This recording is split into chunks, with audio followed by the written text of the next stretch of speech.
All right, Rich Edson in D.C. Rich, thank you very much. All right, well, as we said, the bill passed the House without a single GOP vote in its favor. Could this already have launched the biggest issue in the 2010 midterm elections? Republican Dan Burton, congressman from Indiana, joining us now, and he voted against the bill as well. But, Congressman, I got to ask you this. You know, in the presidential election, all we heard was the Republicans took a surplus, destroyed the surplus, and created a deficit. That's all we heard. Deficit, deficit. Now we have this bill. Since what happened in 3 months that suddenly deficits aren't a problem because they were a big issue in the election? Well, first of all, I was one of the founders of the conservative organization here in the House of Representatives, and we were not happy with the way the Republicans were going along with spending money over the past several years. So I'm one of the guys that agrees with you. We were blowing too much money back then.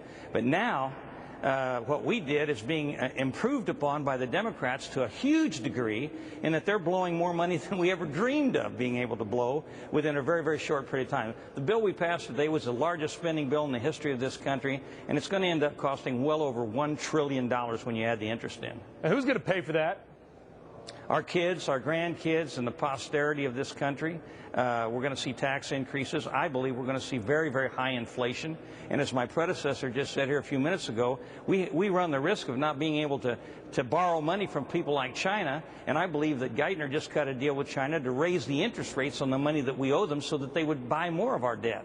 And, I don't know, Congressman, I don't know if you heard the comments out of China today. One of the central bank officials there basically saying they hated this because of what it might do to currencies. Well, there's no question they do hate it, but they said they were going to go ahead and buy our debt, and the reason they're going to do that, in my opinion, is Geithner probably said behind closed doors or in a private conversation, look, we'll stabilize your currency by raising the interest we're going to pay you on that debt. And if he did, there's another big inflationary problem we got to face down the road. This is a terrible precedent that we've set right now by spending all this money, and with Geithner saying we're going to have to put another $1 trillion or $2 trillion into the financial institutions in this country, I mean, we're looking at the possibility of hyperinflation in the next few years. Yeah, and you know what? The other tragedy might be on this is that the Congressional Budget Office came out and said it's unlikely this will help this year, if not until mid to late 2010. Yeah, we're going to spend the money and get no benefit for 18 months. Why spend the money? This year, they say that 7% of the money will benefit the people of this country, and next year it might get up to about 30% or 35%.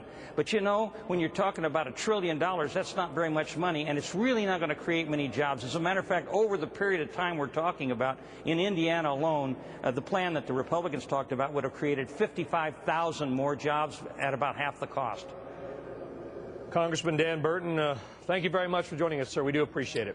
It's always nice being with you. All right, take care. All right, much